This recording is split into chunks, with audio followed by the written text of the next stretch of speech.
Back me shipmates, UK Video Game Pirate, back with part 16 of me recent pickups, and I promise they're actually recent this time. The next footage you're about to see is part of the London gaming market, which took place at the end of November. Probably the busiest market I've ever been to in my life. Absolutely ram jams. Felt it very, very hot inside the building. Made me feel pretty uncomfortable really, sweating with your clothes on, not really my sort of thing. So anyway, if you don't hear from me, if I don't message any of you, have a very Merry Christmas and have a great New Year. Enjoy the video.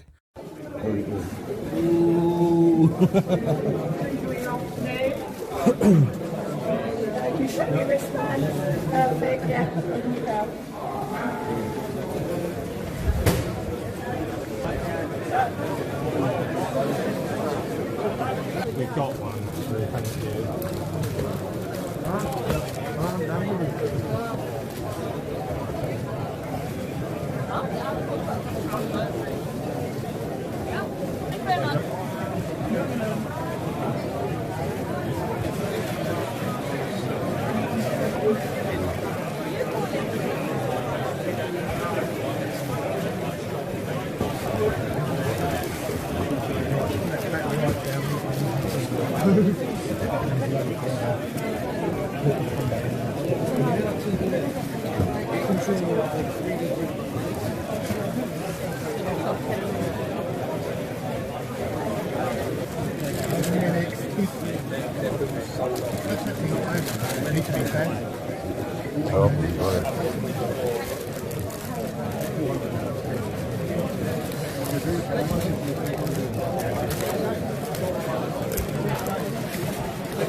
Yeah, of course.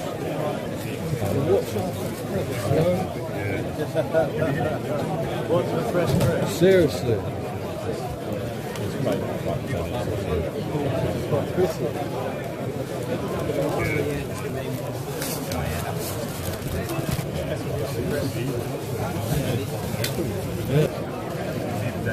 I need to get round that way.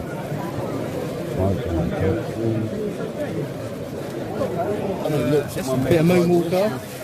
He's a bit of a moonwalker. Yeah.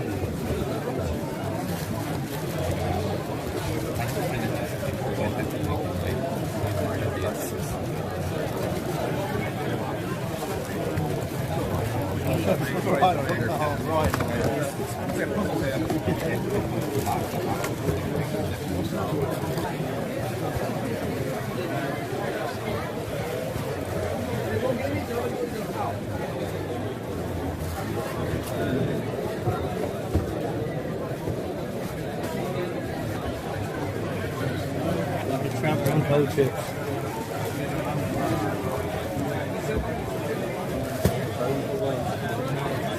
Years ago I came here and I was selling 20 quid. I bought the squad because it's been like weighing on my mind ever since. Thank you. Appreciate that. It's kind of got quite a big group now. I know, yeah, it really has. It's like, no idea how that happened. Pretty serious thing. It's been with you a lot. Yeah, he's keeping one behind for me. Yeah, it was the Nintendo game. The yellow box. No, it's just down here. Sorry. The blue box, bloody hell.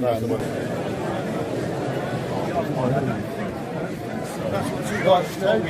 Hello, mate. Hello, mate. How you doing? All right. It's right in here, isn't it? Yeah. He'll be around here somewhere. Oh, not around. I left these houses.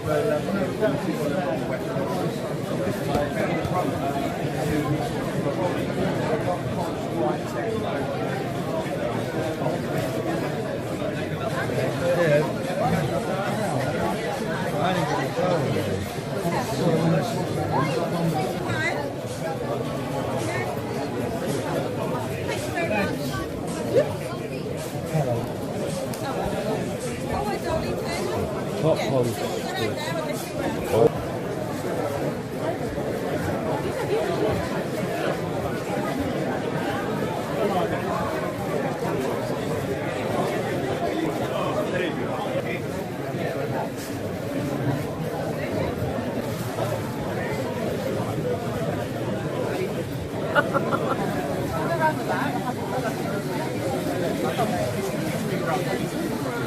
that, innit?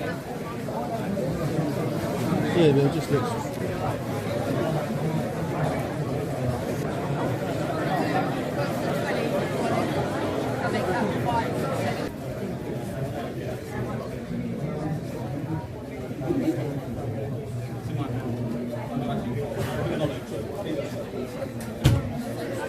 What was that?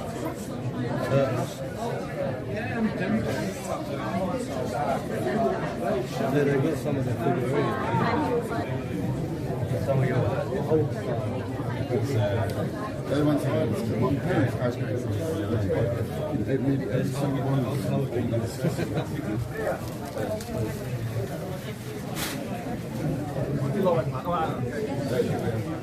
Posh that one. Oh, Marks and Spencer. That TK match. They've been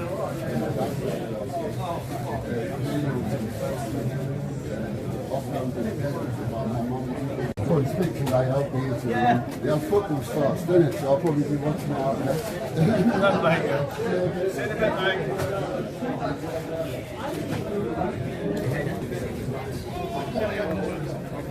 I'm not a comic fan, so I'm not there. Yeah, but I just want to get him for him, you know? Yeah, right. Yeah.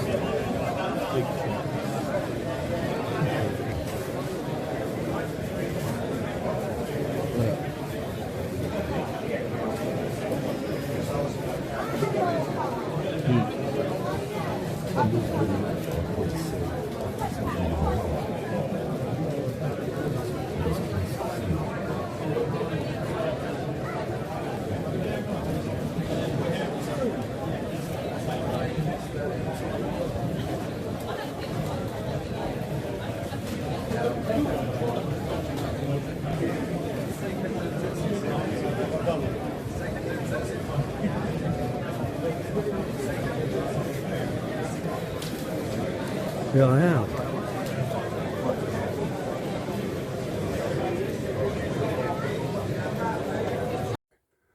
And to start off the pickups, where most people call this old Xbox trash, tripe, or whatever you want to call it, but a great game series to be of that. And this is Prince of Persia: Sands of Time.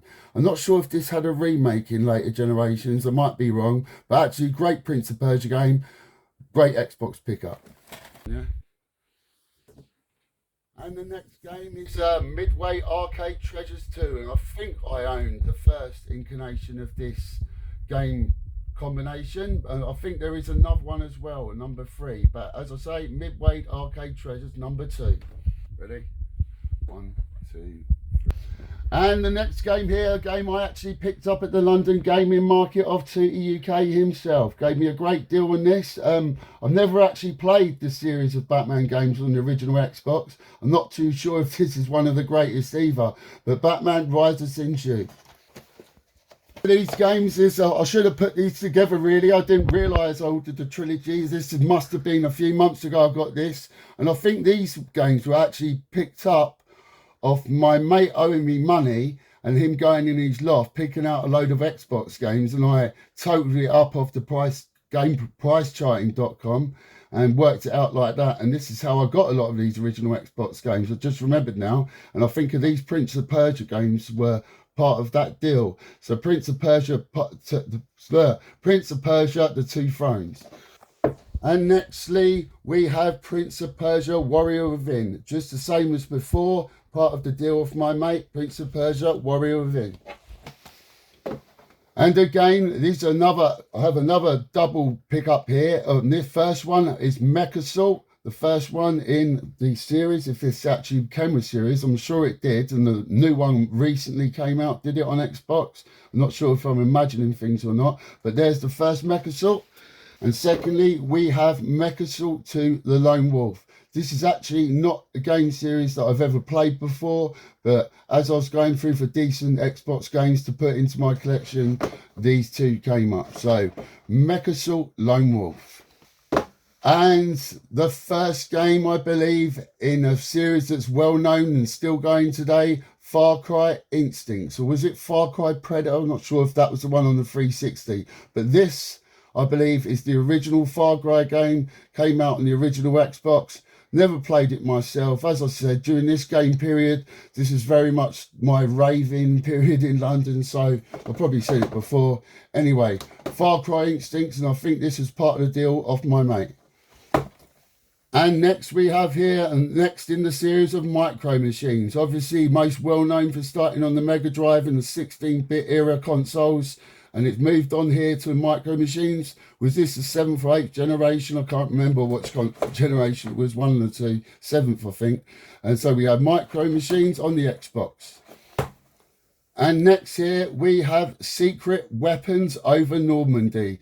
Not the greatest title in the world, I must say, but I've never played this game, or I'm not sure what part of series it was, but actually looking on the back, it does look quite good.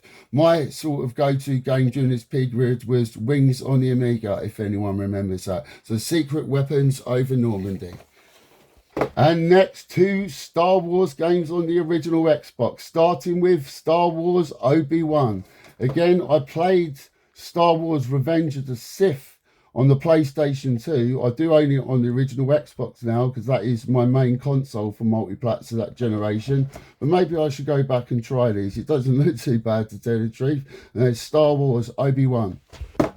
And next, the next Star Wars pickup. This is Star Wars Jedi Outcast, Jedi Knight 2. Again, not a game series I've played, but on the back of it, it pretty much reminds me of Force Unleashed on the original, on the Xbox 360. You can probably let me know on that how close I was. But Star Wars Jedi Outcast. And next we are on to Xbox 360, and as you can tell, I got this from CEX, and the price I paid for it is right on the front, and this is Test Drive Unlimited 2.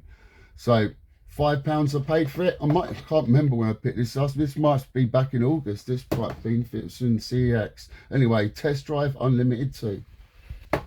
And next, another game I got in CEX, probably the same time I got the last, and that was AMP3. Paid £1.50 for it. Really can't go wrong, can you, for a good snowboarding game? But anyway, AMP3.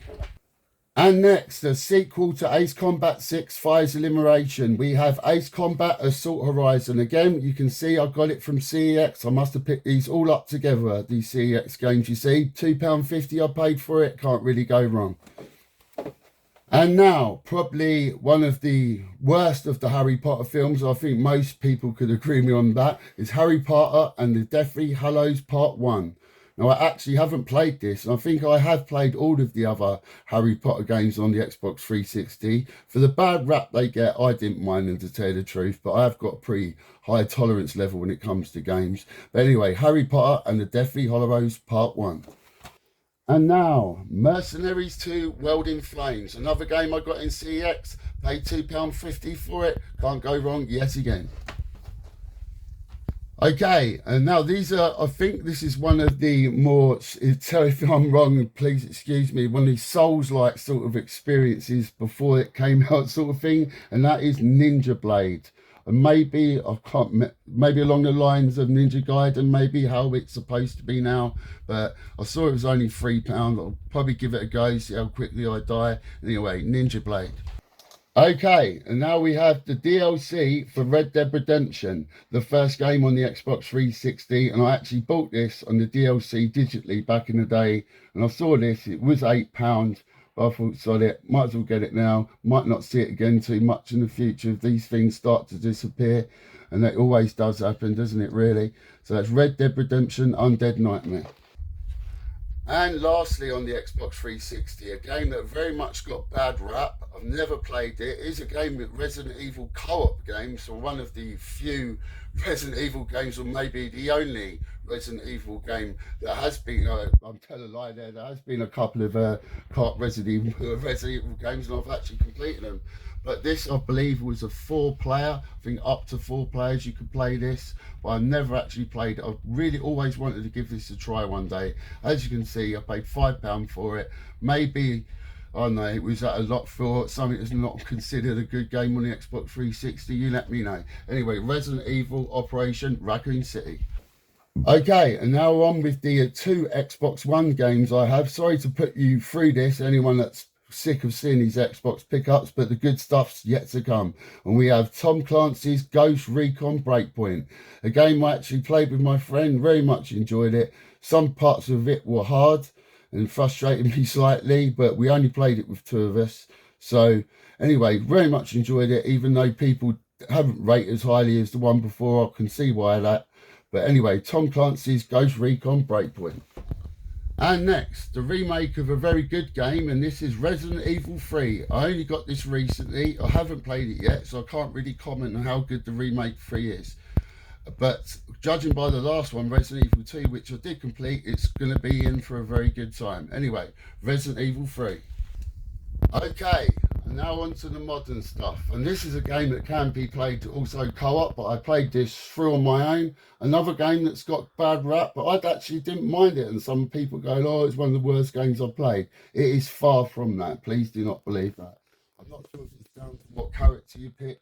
Like you can imagine that some of the controls aren't the greatest. But anyway, Gotham Knights. And now, Diablo 4. This game, I actually started playing, I got to a boss and went, damn, I need to play this co-op with someone. I have a friend that's recently installed it, but is yet to play it with me. So not too far into this game, very much enjoyed it up until I got stuck. But anyway, Diablo 4.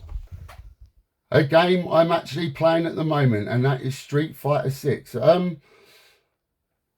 I've started playing with the modern buttons, and that's supposed to be the easier way of playing it. But when I don't know, I keep on flip-flapping between modern and old controls on this one.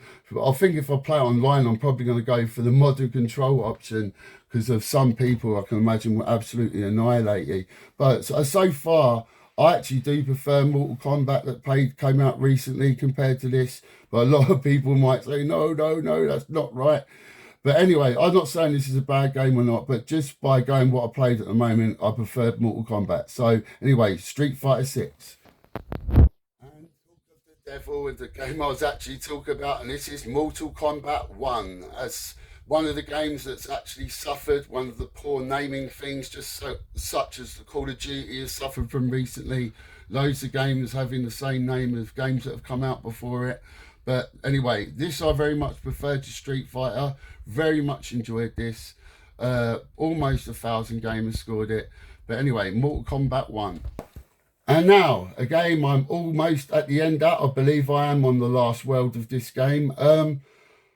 This is a different approach that I've seen in another 2D Sonic game. They have really slowed this game down, and levels were supposed to be speeded through, whereas I'm finding like 7 or 8 minutes into a level and I'm still going sometimes, and that's totally unheard of for the way Sonic's supposed to be. But anyway, I'm on the last world. Can be frustrating parts in this game, but I have enjoyed it, and that is Sonic Superstars. And now, a game I'm yet to play, and that is Star Wars Jedi Survivor. I did play the last game, and I very much enjoyed it, even though it was very, very hard, and I did need a guide to figure out some of the puzzles. And I'm expecting more of the same in this one, judging by my friend who has started playing it. But anyway, let's hope you don't have to find your way back to the spaceship at the end of the level like you did the last one. Anyway, Star Wars Jedi Survivor. And now a game which I very much like, and I have completed this game. Bits of it, there was boss fights that were hard. You got through them in the end, but very brutal. I think the only pickup I could have this game, if it had more money poured into it, they could have done better graphics and that, because the shooting and everything like that and the gore was great in this game. And I always said with a bigger developer, this could be for big things to come. And now, last of the Xbox pickups, and a series that's very close to my heart, because this is probably, and that sounds a bit clear, this is probably my favourite modern day game series. I know a lot of that's due to me being a bit of a history nerd, and I love the historical aspects to this game. And this was another great game. I very much enjoyed it. It's sort of, I'd done almost everything in the game, and I didn't get the points to do every skill. I'm not sure if it glitched out on me or anything, but almost 1,000 gamers scored this as well. I very much enjoyed it. Assassin's Creed Mirage. last part of the Xbox pickups. The good stuff's going to come now. Go.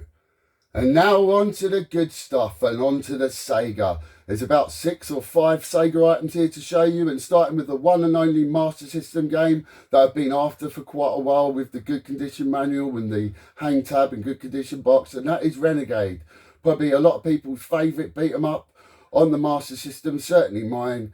A very sought after title, I must say, and that is Renegade on the Master System. And next, these are all London Gaming Market pickups, and it's been a while since I bought games for the Mega Drive, and I really went to the London Gaming Market with no game plan in mind, which I have been at other gaming markets, so I didn't want to leave myself disappointed. But anyway, Risky Woods, not a game I usually see out and about or on eBay that much, but I haven't really searched for it too much. But anyway, Risky Woods. And now, another London Gaming Market pickup, and the series that seems to be very popular in the gaming community, in the shmups, or what everyone likes to call it, and that is Galaxy Force 2. Obviously, a very well thought of in the game series, and I think this is one of the better ones in the game series. Anyway, Galaxy Force 2, and it was £15. And finally, the last game I got from the London Gaming Market, and it was Duel Master. Obviously a sort of 2D side-scrolling action game, and as you can see, I paid £30 for this. And does it say which store they got it off? Console Passion. Go. And now for the only PlayStation pickup in this pickups video, and a game I got recently, and I've already completed it, done all the side missions, obviously done all the main missions, and I could see how this game, with traditional Final Fantasy fans, wouldn't have fared. Obviously it's not turn-based combat. This is the action-orientated style, and the cutscene, fight a few people, boss, cutscene. That's pretty much how the game goes, and I pretty much enjoyed it. I did watch all the cutscenes apart from the side missions, which I'll skip through a lot of the dialogue. But as I was not a big fan of turn-based RPGs, I'm not sure I understand them properly yet. But this I very much enjoyed. So to anyone that didn't like it, I'm sorry, but I thought it was good. Final Fantasy 16. Go. And now on to the good stuff, and the stuff that most of you have probably been waiting for, the Nintendo stuff. And starting with the only guide, the only book in these pickups, and this is before Prima became a thing, the unauthorized Super Mario 64 guide.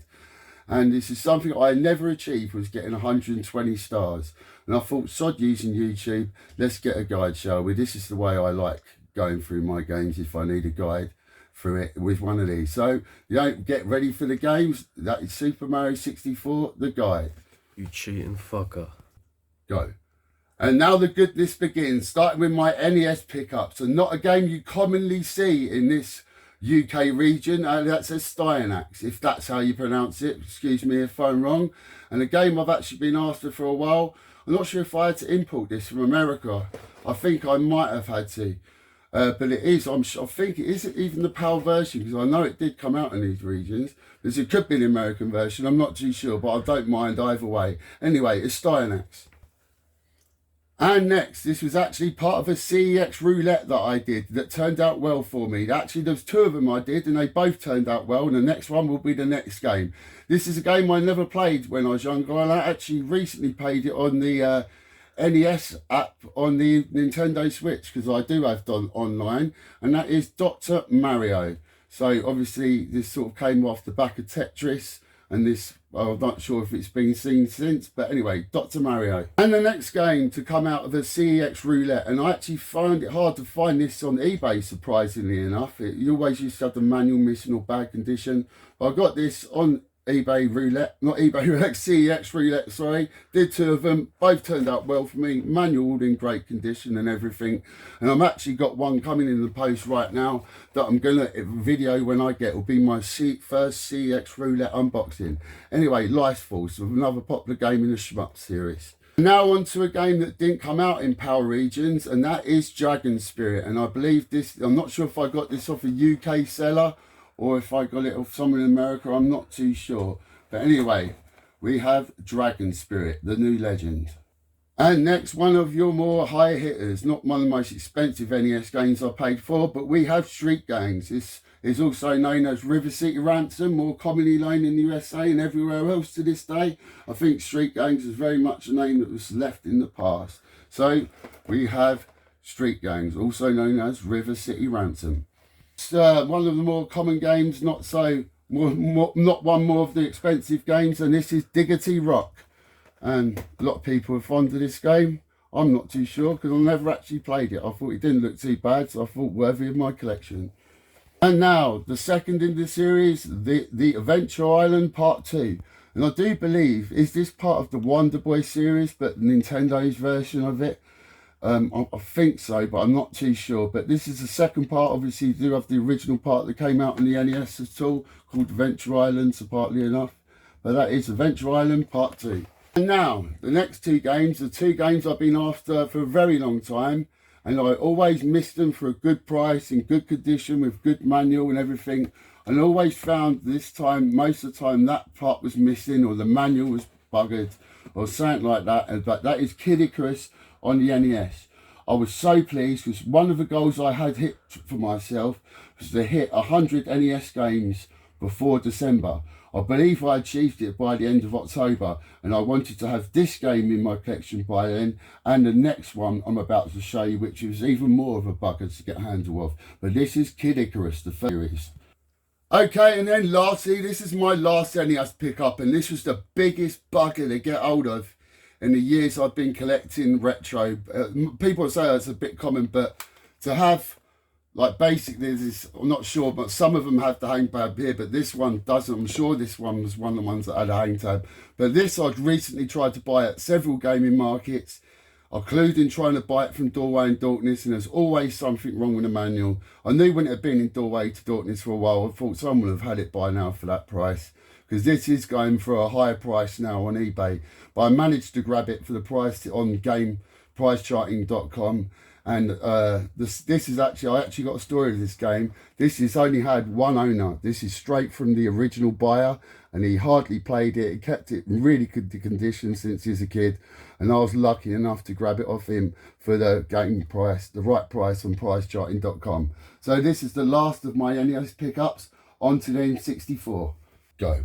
And now on to the N64 pickups, which there's 3 of them, and all these purchases were done off eBay. And this is pretty much a must in most people's collection, and this is the first Banjo-Kazooie game. I think the first time Banjo-Kazooie was ever seen was in, I'm forgetting the name, Diddy Kong Racing. Sorry, the name didn't come into my head then. I think that was the first time Banjo was seen in the game, and obviously he would go on to get his own series. So that is Banjo-Kazooie. A game in the racing series on the N64, a game I've not actually played before, and I believe there's a sequel, and that is Extreme G. It looks like your sort of futuristic Batman sort of motorcycle before it actually even existed in the movies.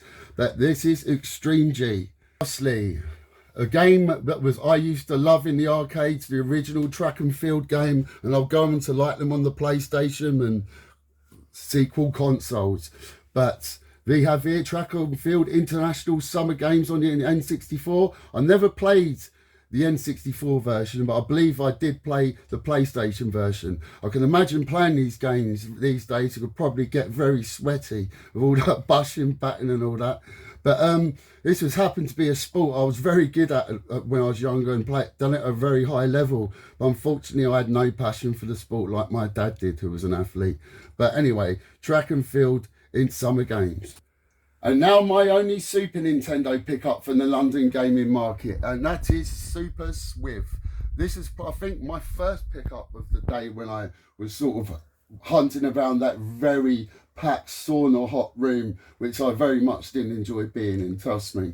That is Super Swift, and obviously I've left the price on there. That's what I paid for it.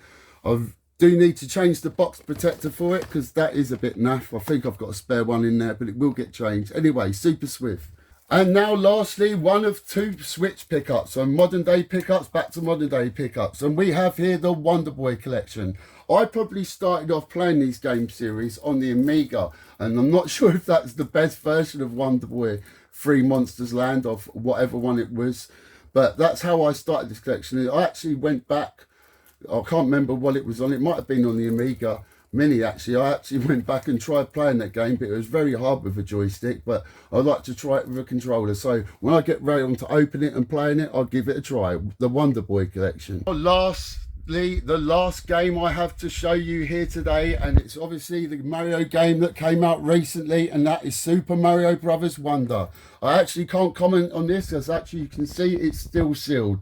And but as you can see, I've also bought a lot of new games recently, and they take time to complete. So I will get round to it, and I've heard it's got very good reviews. So this is the last of the games I have to show you. Now on to the wrestling figures. And now on to an update to my tag team section with the Brainbusters, Arn Anderson and Tully Blanchard. Both of them were part of the legendary Four Horsemen. That is Arn Anderson and Tully Blanchard of the Brainbusters. And now here we have the Berserker, a character from probably the last 2 years of the Golden Era, real name John Nord. And that is the Berserker. Okay, and here we have the first power couple of wrestling, starting here with Miss Elizabeth and obviously her real life husband. And this is an upgrade to the main Macho Man Randy Savage of my Golden Era section. And this is obviously the cream of the crop, Macho Man Randy Savage. I would try and do the impression, I'm actually pretty good at it. But here's Macho Man and his wife, Miss Elizabeth, the latest update to my Golden Era section. And now on to probably the best female, in my opinion, from the Golden Era, Sensational Sherry. And the last man she would marry in the Golden Era of the WWF would be Shawn Michaels, here shown in his original Heartbreak Kid attire. I'm not sure if you've seen this figure before, but this is the upgrade to my Golden Era Shawn Michaels. And now the man himself. If it weren't for this person, World Wrestling Entertainment wouldn't exist at all. And this is the WrestleMania 3 Vince McMahon, the man who owns it all. And I thought, what Golden Era section couldn't be complete without the man who owns it all, Vince McMahon. And now another upgrade in my Golden Era section, and here is my upgraded Ultimate Warrior, the Ultimate Edition, the iconic version from WrestleMania 6, where he would defeat Hulk Hogan, both defending his Intercontinental title and winning the World Wrestling Federation Championship. Here's my upgraded Ultimate Warrior. Go. And here is a wrestler in his original incarnation of WCW, and this is Sting. This would be before he would go on to become the Crow persona, and obviously he was originally the tag team partner of the Ultimate Warrior. Here is Sting. And now an OG of the Golden Era, we have Tito Santana. And it would be nice if they would make another figure of Roderick Martel to have the legendary tag team of the Power Force. Or was it Power Strike or Power Force? One of the two. I'm not sure if I got it right. So here we have Tito Santana. And now here we have the Native American Tatanka. He was probably around for the last year of the Golden Era, 1992, went on that undefeated streak, which would be ended in the end. Was it by Ludwig Borger or something like that? I really can't remember. So here's the last edition here of my figures I have here to show you, Tatanka. And now on to my recent wrestling figures, and started up an update to my Rock for my mainline Attitude Era section. And this is the new Ultimate Edition Rock with the Attitude Era tracksuit that he most commonly wore when he was in the corporation. Can't remember another time he wore it after that. But anyway, there's an update to my Rock. And if we move along here, I'm not sure if you've seen this. This is the original Ultimate Edition Kane. And basically, they've released a new figure of this recently, a new Attitude Era version, but I'm not sure if it's better than this one. I'd have to find out when I get it myself. But anyway, on to the next figures. And now an update to the tag team section of the Golden Era. And here we have the Brainbusters, Arn Anderson and Tully Blanchard. They were basically two of the Four Horsemen, and now I own three of them, just with... oh, fuck it, I forgot your... And now here we have a new project that I'm on to. It's getting every pay-per-view that started originally from the first WrestleMania up until the end of the Attitude Era. And I'm doing this in box set form, and what a better way than the DVD collection that isn't basically censored too badly. And here we have the first incarnation, the first anthology, running from 1988 to 1992 of the Royal Rumble. We have the second anthology, which runs from 1993 until 1997, and the third anthology that runs from 1998 to 2002, which covers the period from the Golden Era up until the end of the Attitude Era at the end of 2002. And now on to the granddaddy of them all, WrestleMania. So we're covering every WrestleMania here from WrestleMania 1 up until WrestleMania 17. But I have chosen to include WrestleMania 19, obviously Stone Cold versus The Rock, the last match that had to be included. So basically we have here WrestleMania 1 up until WrestleMania 5. This would be 1985 to 1989. And then we have WrestleMania 6 up until WrestleMania 11, so 1990 to 1995. And then the third anthology covering WrestleMania 12 up until WrestleMania 17, covering the period 1996 to 2001. And I believe the last anthology I brought out, even though this goes slightly into the Ruthless Aggression period, which started in 2003, we have the end of the Attitude Era, WrestleMania, plus the start of the Ruthless Aggression eras. So that is the granddaddy of all WrestleMania box sets. And now right on to the next one, the big party of the summer, SummerSlam. And this anthology runs from 1988 up until 1992. Obviously the famous SummerSlam at Wembley Stadium that I was angry that I never went to back in the day. So that is SummerSlam. And next on to the next anthology, which runs from 1993 up until 1997. Obviously, this would be the new generation period of SummerSlam. As you can see, these box sets aren't cheap for DVDs. So that's how they are pretty sought after. And then after the last anthology, or have I got this in the wrong order here? Yes, I think I've got it in the wrong order. Oh, no, I didn't. This is the right order. Sorry, I've moved them about. And so we have the last anthology here that runs from 1998 till 2002, when The Rock would lose to Brock Lesnar for the Undisputed Championship. And now on to the last of the main pay-per-views from back in the day, the Survivor Series, the Thanksgiving Eve tradition, as it was commonly known as. This starts from 1987 up until 1991, and this was followed by the second anthology, which runs from 1992 up until 1996. And unfortunately, due to some sort of legal reasons, I have researched that a third anthology was never brought out due to, I think, something to do with Owen Hart or Chris Benoit being in it. And it wasn't long after the Chris Benoit sort of drama happened. And basically, it never went any further than this. So this is the Survivor Series anthology. And now I'll just go through these quickly for you. Basically, these aren't part of the anthology, so I had to continue on Survivor Series. And obviously, the Survivor Series 1997, which was famously known for the Bret Hart, Shawn Michaels screwjob match. And obviously, on to Survivor Series 98, when I believe The Rock became the WWF champion at the time for the first time. So that is the first one. And the second one on to show you, I have, again, goes with the Survivor Series, and this was the legendary WWF versus WCW match where the winner took all. So that's Survivor Series 2001, followed by the pay-per-view that followed it, which was The Rock, I think was it Chris Jericho and Stone Cold going for the title. I'm not too sure. I remember seeing it from back in the day. So that is Vengeance 2001, and then on to King of the Ring 93 and King of the Ring 94. And the first In Your House and the second In Your House. And then lastly, the last thing I have to show you in this video was an interview they did of these 4 wrestlers back in the day: Undertaker, Bret Hart, the British Bulldog, and Shawn Michaels. And then a pay-per-view back in this country back in the day, can't remember what year it was, called One Night Only.